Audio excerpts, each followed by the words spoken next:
Ok, bom dia aí a todos e todas que estão aí na aula. Então, a nossa aula de hoje, né, é a nossa segunda aula, então ela faz parte, né, desse tema que eu chamo Em Busca do Sono Perdido, né, o sono, né, ele é algo misterioso, por isso que ele é em busca do sono perdido. Além disso, também ele é algo, né, no sentido de ser um tesouro, né, para o ser humano, e inclusive tem a ver com a nossa aula de hoje, que, como nós gostamos de comentar, o sono ele é um fenômeno no cérebro, e aí a gente tem uma aula chamada Como Estudar o Sono, o outro é o sono, ele é um fenômeno do cérebro, nós temos uma outra aula que é a neurobiologia do sono, e o sono ele é um fenômeno para o cérebro, como nós vamos ver hoje, que é uma aula sobre as funções do sono. Então, é exatamente isso que nós vamos, né, discutir, né, na aula de hoje. Peço a atenção de que tiver algum problema em comunicação, por favor, entre em contato ou chame a atenção, e a gente interrompe. Então, a questão do tema central da nossa aula de hoje é as funções do sono. Aqui nesta imagem nós podemos observar, né, um animal, na verdade, um gato, o meu gato, o Beck, né, ele dormindo, né, e é um animal que dorme bastante, né? Então, para a gente falar de funções do sono, o aspecto biológico, e aí lembrando lá da forma como se estuda os fenômenos comportamentais pela etologia, é fundamental primeiro a gente olhar a filogênese, pensar que se o determinado comportamento ele vai ocorrer ao longo da árvore, né, genealógica, né, nós vamos ter um papel adaptativo. E a outra coisa é ver o papel funcional através da ontogênese. Então, como é que o sono ele está dentro, né, da filogênese, em relação aos animais, como é que o sono está dentro da ontogênese? Então, aqui nesse diagrama, a gente tem o que nós chamamos, né, um cladograma, né, de pequenos animais que foram que são modelos experimentais em pesquisa, né, sobre sono. Então, quando a gente olha aqui, o que eu chamo a atenção é esse grupo aqui. Este grupo é um grupo de invertebrados, todos eles dormem, né? E eu vou comentar um pouco sobre isso. E aí eu aproveito o momento a sugerir esse texto, é um excelente texto, The Origin and the Evolution of the Sleep, né, do Alex Kinney, né, e do Eric Dubois, né, que está no Journal Experimental Biology de 2018. É excelente o texto, eu sugiro muito a leitura dele. Eu vou usar, né, algumas informações dele aqui nesta aula, inicialmente. Então, aqui eu queria chamar a atenção, olha, aqui eu tenho, né, uma alga viva, né, neste vivo. Né? Então, esse vídeo está mostrando, né, que essa alga viva ela tem não só mudanças padrões do comportamento que sugere que ela está dormindo, né, ou pelo menos ela tem uma redução da atividade, e não só isso, ela tem uma redução da responsividade enquanto tem um estímulo. Então, essas duas características, uma diminuição da atividade, uma diminuição da responsividade a estímulos externos, faz a gente supor, então, que este, né, animal, que no caso, por exemplo, é uma alga viva, ele durma. Essa foi uma das primeiras evidências. Aí é o pesquisador tocando na alga viva e ela não respondendo, né, mostrando que ela está numa situação que respondendo bem menos, né, a estímulos externos. Né. essa capacidade, né, esse estado de redução da responsividade a estímulos externos, ou seja, essa diminuição da capacidade sensorial, é característica, né, do sono. Então, nós temos uma espécie que não tem um sistema nervoso central organizado, e mesmo assim, você já tem um comportamento muito semelhante ao sono, e a gente caracteriza isso como sono, né? Além disso, né, quando a gente olha, né, a filogênese, a gente vai ver que o sono realmente tem, né, diferença. Então, vejam, aqui neste gráfico, o que é que nós temos? Nessa coluna A, a gente tem uma diferença, aqui são diferenças, cada ponto desse está distribuído dentro, né, de uma latitude diferente, e aqui a gente vê que os animais com latitudes mais próximas do Equador, aqui no caso 25, e nos animais com latitudes mais altas, que seria aqui a 50, 25 está aqui, 50 está aqui do hemisfério norte, né, e a duração do sono ele é diferente. Ou seja, eu tenho, é a mesma espécie, no caso, e eu tenho diferença na duração do sono. Isso aqui nós estamos vendo dados de Drosophila, né, que é um inseto, né, que é uma mosca de fruta. Além disso, a gente também tem diferença quando eu tenho diferentes polimorfismos, no caso aqui, dois tipos de polimorfismo de repetição, né, com a adenina, a tiosina, né? Então, eu tenho aqui a duração do sono diferente nesses dois grupos, esses dois padrões de polimorfismo. Então, eu tenho a mesma espécie com a diferença de polimorfismo, e isso modifica, né, o sono. Aqui nessa outra, né, coluna, né, dessa figura, né, nós temos no processo de seleção artificial, ou seja, seleção do ser humano, isso aqui era na condição da população selvagem, e essa seleção foi feita a partir de, pegando os pequenos e os grandes dormidores. E aí a gente acabou tendo, né, após a seleção, uma subpopulação de pequenos dormidores e uma subpopulação de grandes dormidores. Mostrando, então, que não só essa característica comportamental ela é determinada geneticamente, e ela está sendo selecionada ao longo, né, da evolução. É claro que o sono também ele vai mudar, né, conforme, né, algumas características específicas. Aqui eu queria chamar a atenção que eu tenho diferentes processos de adaptações, por exemplo, de peixes cavernícolas, ou seja, estão em ambientes de cavernas profundas com ausência ou pouca presença, por exemplo, do claro e do escuro. E aí a gente tem vários tipos de adaptações de espécies diferentes. Então, aqui esta espécie, né, ela tem o que a gente chama, que diz que ele perdeu o sono, não é que ele não durma, na verdade, ele perdeu o sono monofásico, ele fica com sono picado. Né, então, e aqui também ele não tem uma sincronização, então ele tem uma ritmicidade no seu padrão de atividade e repouso. Aqui eu tenho, por exemplo, nesse caso, a incapacidade, né, de sincronizar, né, com claro e escuro, ele não tem, ele é um bagre cego, mas ele sincroniza, né, com a alimentação. Aqui eu tenho uma outra situação em que eu tenho o sono meio picado, né, mas eu ainda mantenho uma sincronização com o claro e escuro. Então, eu tenho processos de adaptações por espécies diferentes e ambientes, né, diferentes. Então, isso é importante a gente ver que durante a filogênese, o sono sempre existe, ele existe em padrões temporais diferentes conforme os mecanismos de adaptações que ocorreram. Mas, quando a gente vai olhar aqui, eu tenho essa escala evolutiva, né, então aqui essa árvore, eu tenho aqui desde invertebrado, né, até aqui peixes, anfíbios, répteis, pássaros, né, e os mamíferos. Né, o que é que eu quero chamar a atenção?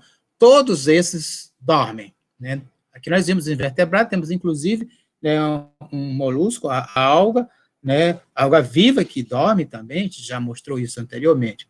Mas o que a gente observa é que o padrão de sono ele vai mudando ao longo do processo evolutivo, e quanto mais complexo é o organismo, ou seja, mais complexo é, inclusive, o sistema nervoso dessa espécie, mais complexo também é o sono. O que é que eu estou chamando de complexo? Complexo no sentido físico que eu tenho o maior número de elementos e o maior número de conexões.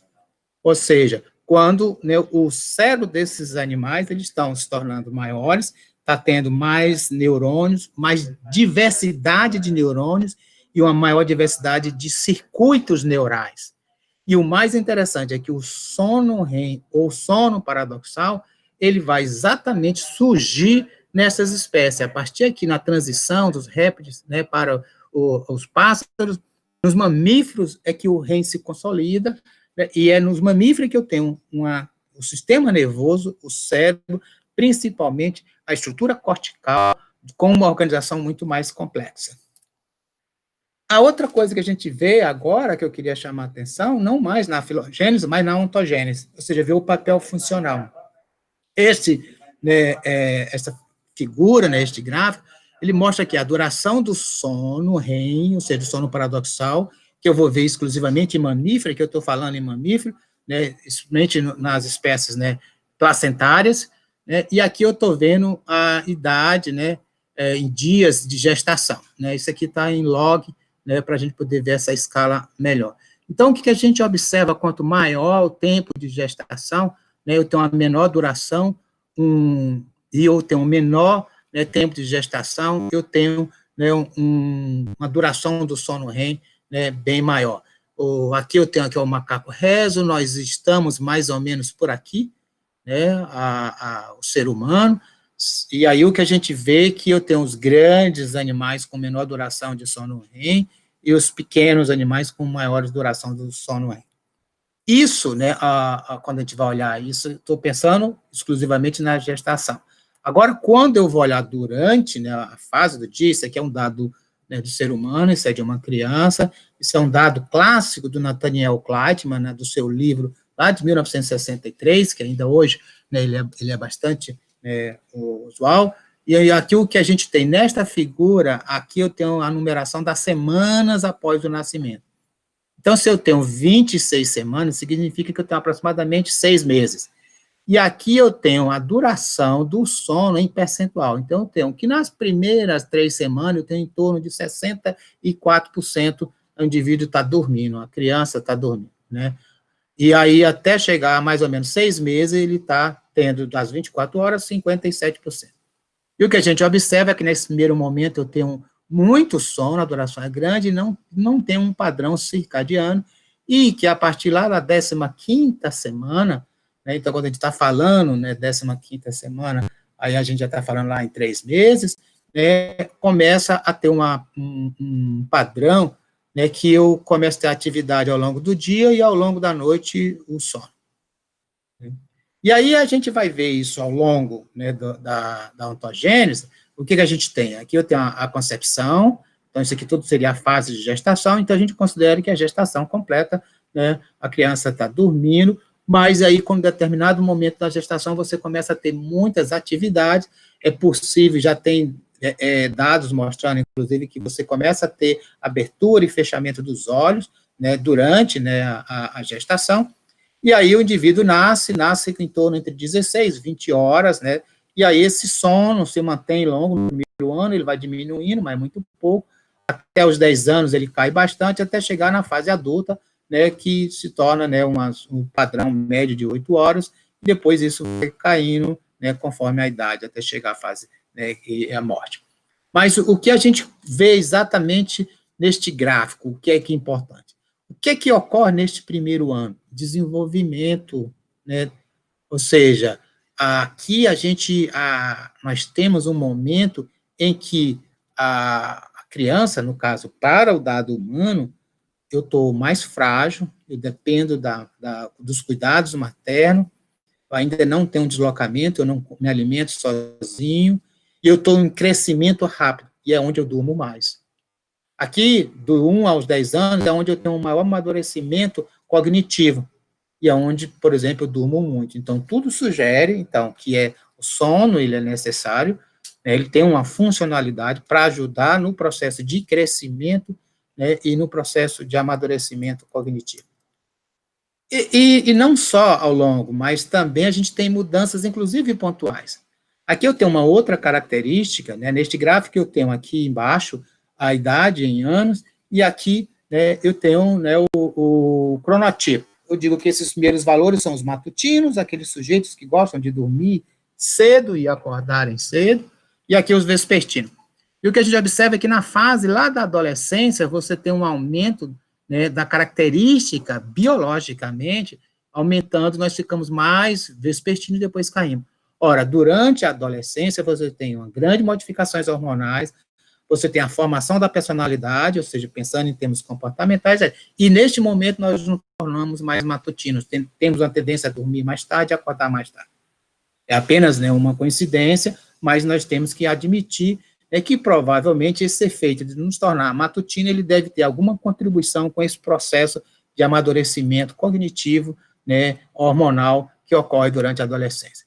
Então, quais são mesmo as funções do sono que nós podemos dizer? Né? Depois, já que a gente fez esse pequeno comentário, né, da filogênese, né, e da ontogênese, o sono, nesse olhar.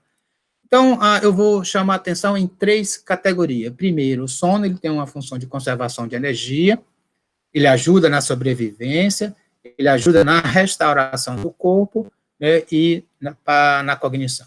Então, na conservação de energia, a primeira coisa que eu queria chamar a atenção é isso.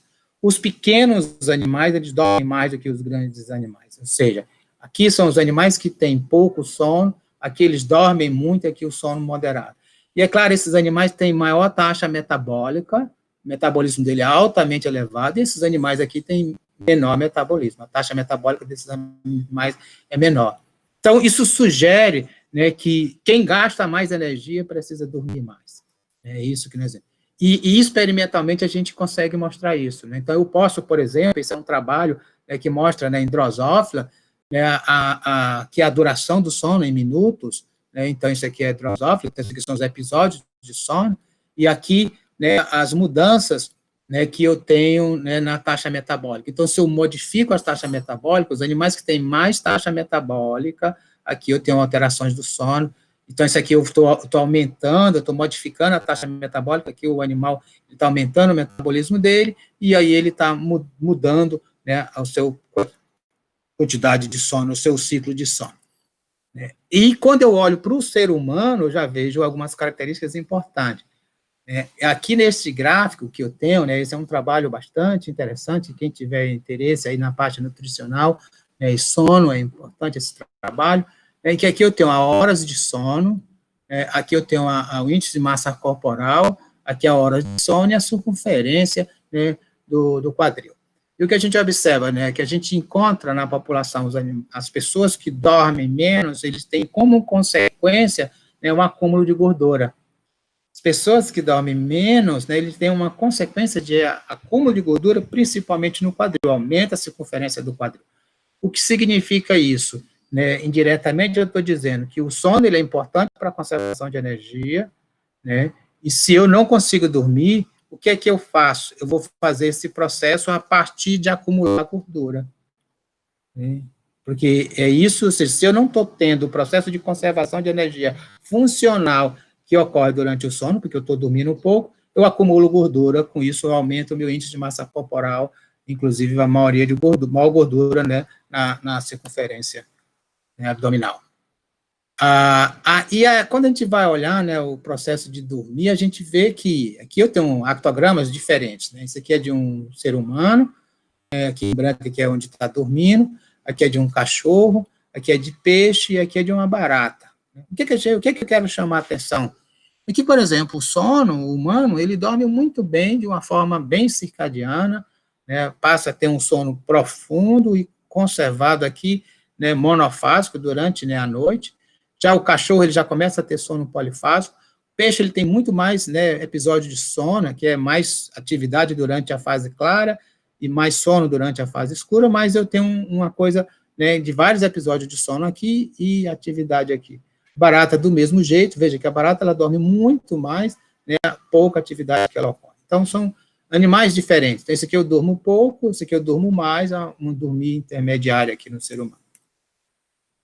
E esse padrão de sono, ele pode se diferenciar, né, aqui eu estou dando o exemplo da zebra, porque a zebra tem alguns estudos mostrando que quando as zebras têm grupos grandes, como está mostrando aqui nessa figura, a fase de sono é interessante porque você tem sono mais na parte central, ou seja, os animais dormem, mesmo tendo atonia e tal, mas dormem pouco, então eles estão aqui, e os animais que ficam na periferia, eles estão acordados. E fica tendo um revezamento, né? Esses animais aqui acordam, eles vêm para a periferia, os animais que estão na periferia vão mais para o centro e dormem. Ou seja, um mecanismo de defesa. né? Ou seja, mostra que o sono está relacionado com a sobrevivência.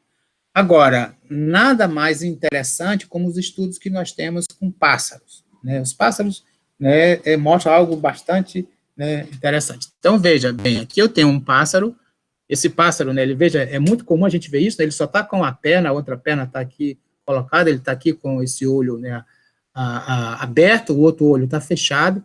Na verdade, essa condição aqui, esse animal, ele está dormindo com um hemisfério e acordado com o outro. Aqui eu faço experimentos da seguinte forma, né, eu coloco animais, né, em gaiolas, né, e eu ponho animais, né, os pássaros mais na região central ou mais perifericamente. Como isso aqui, né? Esses animais aqui são considerados do centro, esses aqui são da periferia, né, e o que a gente observa, né, então aqui, ó, central, e esse aqui é periferia. Então, assim, como é que eles se comportam, né? Então, o que a gente vê, né, aqui eu tenho, né, o hemisfério, né, em azul é o hemisfério esquerdo, né, e em branco, né, o hemisfério direito. Aqui, né, os animais centrais, e aqui os animais que estão na periferia, né, e aqui é o padrão de atividade, né. O que eu vejo é o seguinte, quando eu tenho nesta condição aqui, ó, eu tenho o olho aberto, esquerdo, e o olho direito aberto, ou seja, o animal está em vigília, basicamente. Então, veja, a atividade, né, do hemisfério direito e esquerdo é igual. Quando eu tenho o olho esquerdo fechado, o olho direito aberto, eu tenho uma maior atividade, né, que aqui no caso, esse padrão aqui espectral, ele sugere, então, que está dormindo.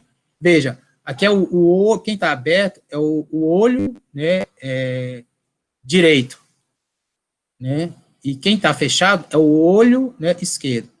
Mas, como eu tenho um cruzamento, né, das vias ópticas, então, o que eu vejo é que o hemisfério que está dormindo, né, é o hemisfério direito, né, e o hemisfério, né, esquerdo está aberto, está acordado. Aqui do mesmo jeito, aqui do mesmo jeito e aqui do mesmo jeito. Só que o que a gente observa aqui é que esta diferença entre, né, direito e esquerdo, ela é muito maior nos animais que estão na periferia, ou seja, nestes animais aqui e nestes animais aqui, certo? Isso a gente vê também, uma coisa que a gente fala, que é para onde o animal está olhando.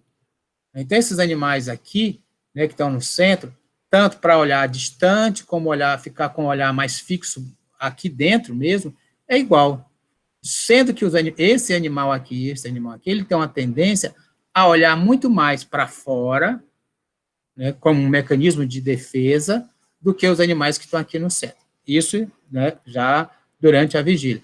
Mas o mais interessante é aquela coisa, né, quando eu vou ver os animais centrais e os animais periféricos, né, a gente vai ver aquilo que eu mostrei anteriormente. Nos animais que estão na periferia, eu vejo uma maior assimetria hemisférica. Aqui nesta figura a gente está vendo, ó, que o olho está aberto, esse olho está fechado. Se aqui o olho direito está fechado, isso significa que o hemisfério esquerdo está dormindo. O olho esquerdo está aberto, o hemisfério direito está acordado. Então, é isso exatamente que a gente vê um sono, né, só num hemisfério, e isso, né, depende se o animal está sendo mais ou menos, né, submetido a uma questão de agressividade. Um outro exemplo bastante interessante foi feito com ratos selvagens, né? Então, pegou os ratos selvagens e se colocou, né, em gaiola, no laboratório, se registrou, então, a atividade elétrica encefálica, e aí o que se fazia era, se eu pegar e fizer uma manipulação no animal, ou seja, eu vou lá e ponho a mão dentro do animal, esse animal ele não está, né, acostumado, né, com o contato humano, mas eu fui no campo, capturei o animal, levei para o laboratório, botei lá na minha gaiola, e aí, de vez em quando, eu vou lá e ponho a mão. Né? Então, isso eu faço com que eu estou fazendo uma agressão ao animal. O animal está se sentindo ameaçado. E o que a gente observa aqui, em vermelho, aqui eu tenho, né, a potência espectral, né, então essa banda de potência aqui, que está nessa faixa aqui, ela mostra, né, o sono, né, de ondas lentas, né, então, que mostra que no animal que não é manipulado, ele tem uma potência alta, no animal que é manipulado, ou seja, que ele é ameaçado, essa potência ele é menor, significa que ele está dormindo mais superficial do que o animal que não foi manipulado. Ou seja, quando, né, eu estou ameaçando esse animal foi se sentido ameaçado, né, ele teve um sono registrado eletroencefalograficamente mais superficial, sugerindo, então, que o sono é importante para a sobrevivência. Um outro trabalho também muito interessante, né, que é esse trabalho com lagartos, né, e o Gana, em que nós temos 3 condições, dia 1, dia 2 e dia 3. E aí o que a gente tem aqui é a proporção de observação, né, de várias atividades. O animal está se movimentando, o animal está em alerta, o animal está em repouso ou o animal está dormindo. Então, isso aqui é exatamente, né, o etograma do animal que eu estou usando, essas 3 características comportamentais. No dia 2, eu introduzi, né, um predador, né, aqui.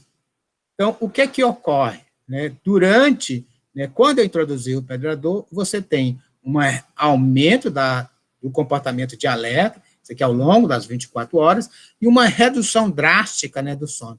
E foi só eu tirar, né, o predador aqui no dia 3, veja que a quantidade de sono que o animal, né, passa a ter volta a ser igual, né, a do dia 1.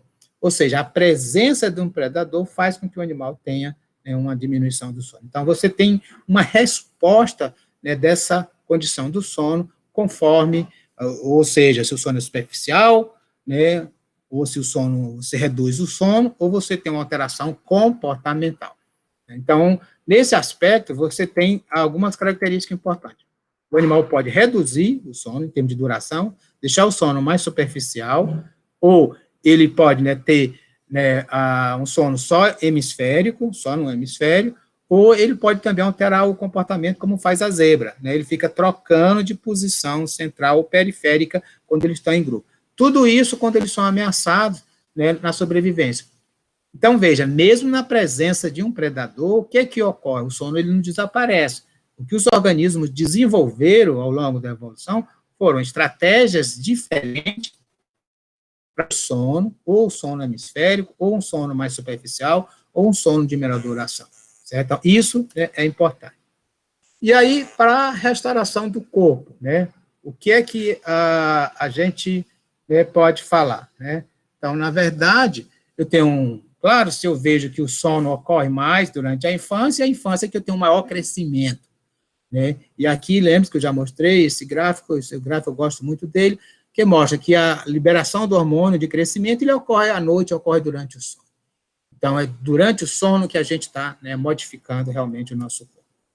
Né?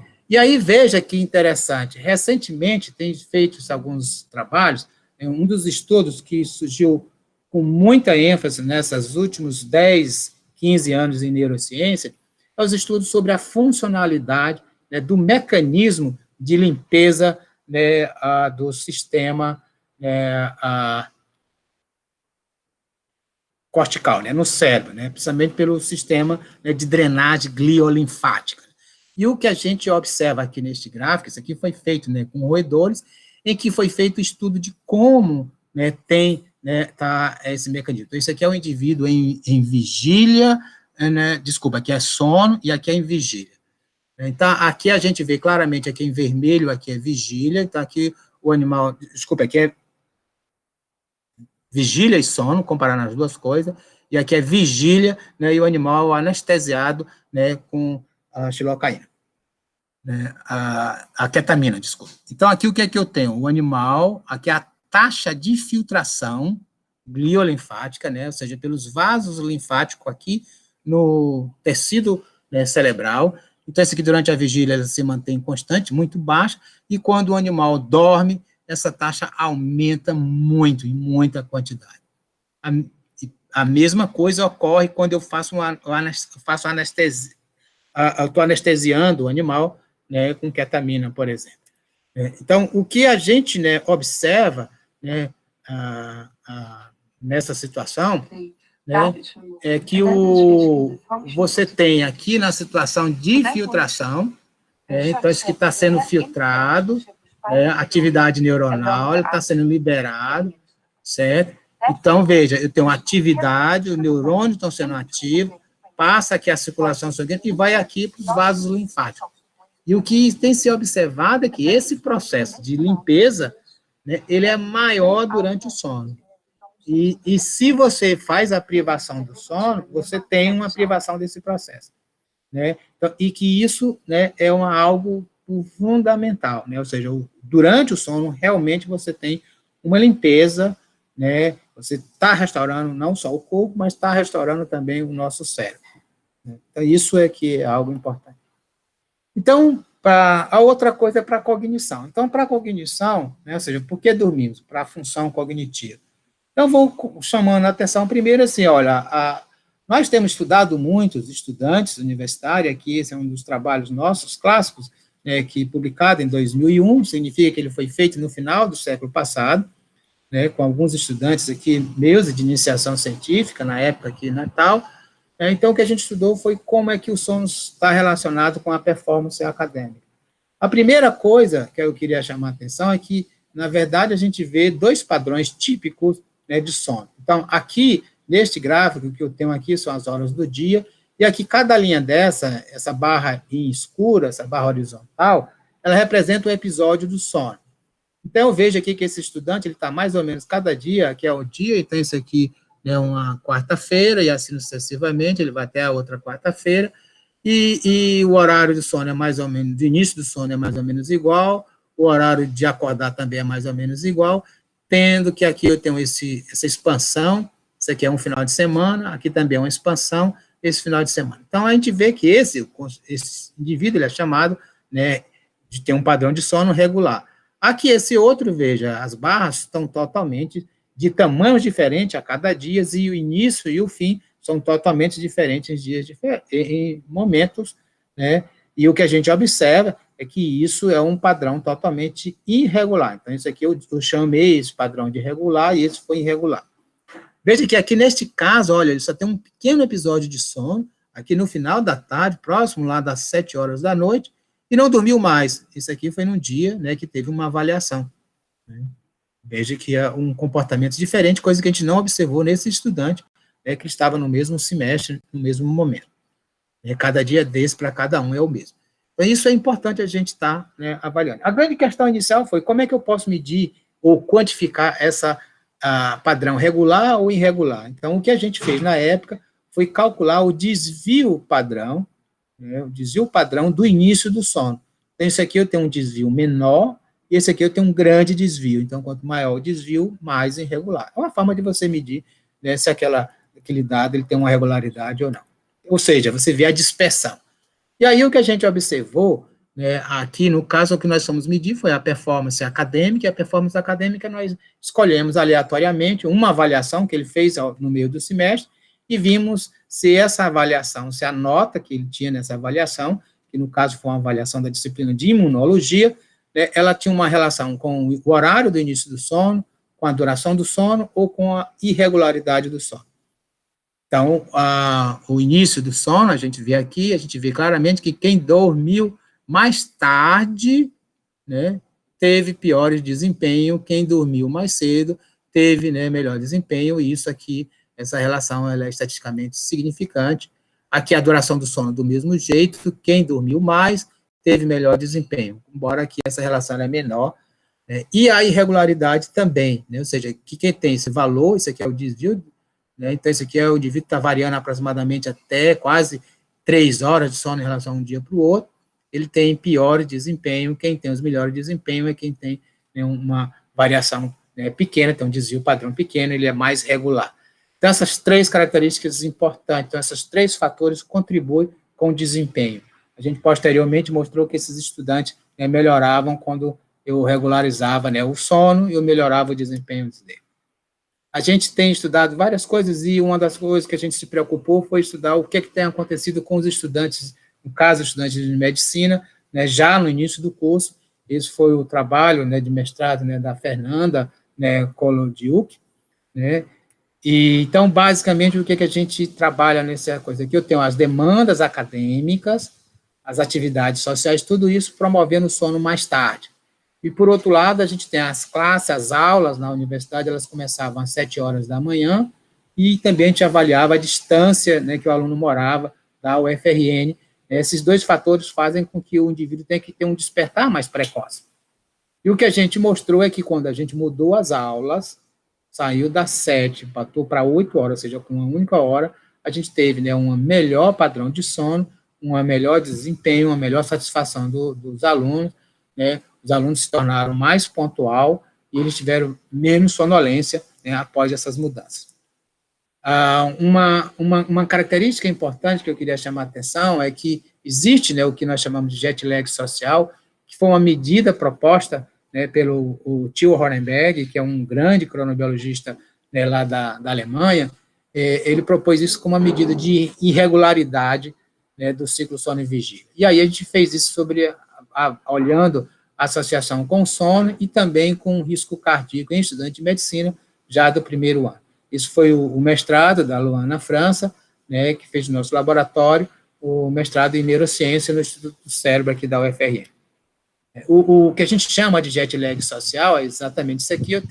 O indivíduo, ele marca, aqui são os episódios de sono durante a semana, que está aqui em vermelho, em verde, os episódios de sono durante o final de semana, certo? Então, eu vejo aqui, eu marco o meio da fase, ou seja, o meio do sono, né, durante, né, os dias de trabalho, os dias dos estudos, no caso, para os estudantes, e aqui o meio do sono durante, né, o fim de semana.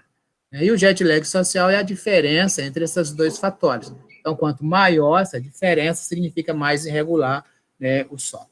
E aqui a gente tem claramente, né, o exemplo, o aptograma de dois estudantes. Esse aqui é um estudante A, que ele tem uma jet lag social pequena, né, ele era matutino. Veja que o horário dele dormir é muito próximo, o horário dele acordar também é muito próximo. Aqui eu tenho, né, um estudante com jet lag social alta, né, ele é vespertino. Veja que ele dorme tarde no final de semana, que está aqui marcado em vermelho, né, acho que vocês estão vendo. Aqui é durante a semana, ele acorda, né, para ir para as aulas, mas no final de semana ele sempre, né, muda, né, o padrão. É alto jet lag social. Isso aqui é o registro da luz. Veja que a detecção da luz, né, no estudante, a exposição à luz é mais ou menos semelhante durante a semana e final de semana. E nesse sujeito aqui ele é diferente, pouco exposição à luz durante os fins de semana e muita exposição à luz durante os dias de semana. E o que a gente, né, encontra, quando eu vou fazer uma análise da variabilidade da frequência cardíaca, eu não vou detalhar, mas só chamar a atenção, isso aqui seria, né, um padrão de alta frequência, né, que aqui é alto, então isso aqui significa que esse estudante, ele tem uma atividade, né, parasimpática, né, bem estabelecida, né, e esse aqui significa que o estudante que tem alta jet lag social, ele tem um padrão de atividade, né, predominante simpática. Então, isso aqui, ele não tem predomínio do simpático, esse aqui sim.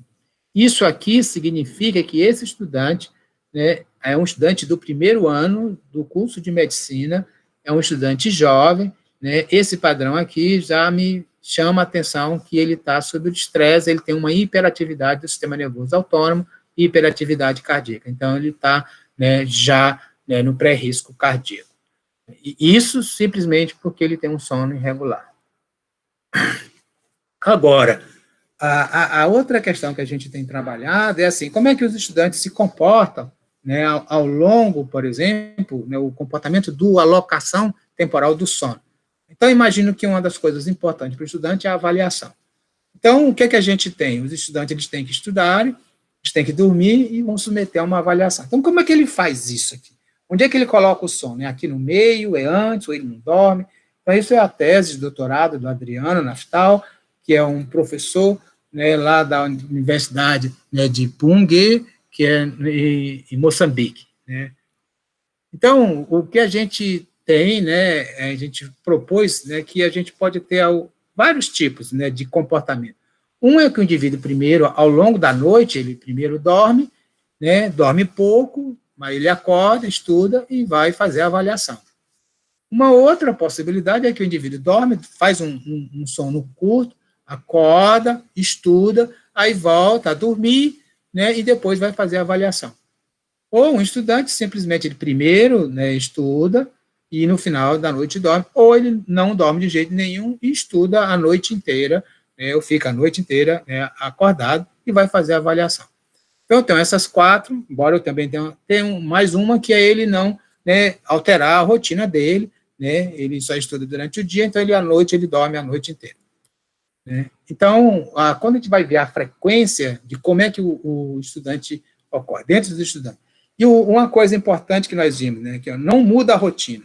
Nós vimos que os nossos estudantes de medicina, né, na verdade, é aproximadamente quase 300 estudantes que nós analisamos no primeiro ano, né, e no segundo ano, né, ou seja, no segundo semestre do primeiro ano e no segundo semestre, né, do segundo ano, ou seja, o segundo período, né, e o quarto período, né, então no quarto período eles já estão na clínica. A maioria aqui, no caso aqui, ele tem 32% não muda a rotina, mas 44%, que é a principal, né, a maioria, ele estuda e depois dorme, né? 12% ele dorme e depois estuda, e aí eu tenho, né, uma percentual pequena, de 5%, que ele dorme, estuda e dorme. E um percentual pequeno, que é 5%, que não dorme de jeito nenhum. E a questão é, quem são esses estudantes, né? Então, uma das coisas que a gente observou é que aqui eu tenho, olha, nesse gráfico, né, espero que vocês estejam vendo bem, aqui é o que dorme, estuda e dorme, aí estuda e dorme, aqui é o não dorme, e aqui é não muda a rotina. O que eu queria chamar a atenção é que os indivíduos que não dormem são os indivíduos que têm, né, um padrão, então um score de cronotipo, né, mais próximo a uma tendência à vespertinidade. Né, enquanto que esses estudantes aqui, né, eles são mais ou menos iguais, né, eles estão lá intermediários, né, para matutino. Mas o mais interessante é quando a gente vai olhar, né, o desempenho dos estudantes. Aqui, olha, esse é o indivíduo que não muda a rotina, que é o estudante que, é claro, que tem uma rotina regular de estudo ao longo do semestre, e durante as avaliações, ele não muda a rotina dele. E esse estudante, que é em torno, né, de 35% da minha amostra, né, é o estudante que tem um melhor desempenho. E, é claro, quem tem o pior desempenho é o estudante que não dorme, né, de jeito nenhum antes da avaliação. Então, eu tenho dois fatores, né? Esse indivíduo aqui, ele estudou mais previamente, e esse aqui estudou menos, mas ele teve mais tempo de estudar véspera, mas aí ele tem um pior desempenho. Então, isso tem uma consequência grande, né, para o processo, né, educacional, porque esse é um dado que eu tenho que mostrar para o estudante, até para orientar, dizer, olha, não, você tem que ter uma rotina regular de estudo para você não perturbar seu sono na véspera da avaliação, senão você vai ter um prejuízo no seu desempenho. E a questão é, por que isso ocorre? Né?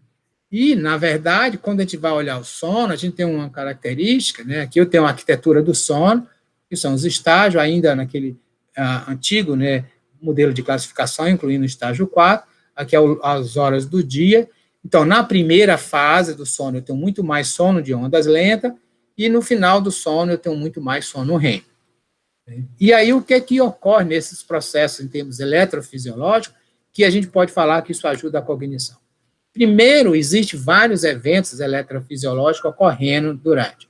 Quando eu vou olhar aqui, nesta fase, né, eu tenho vários eventos eletrofisiológicos, como as oscilações lentas, os fusos, né, as espículas, inclusive aqui, por exemplo, o complexo K, que ocorre aqui, durante, né, essa primeira fase.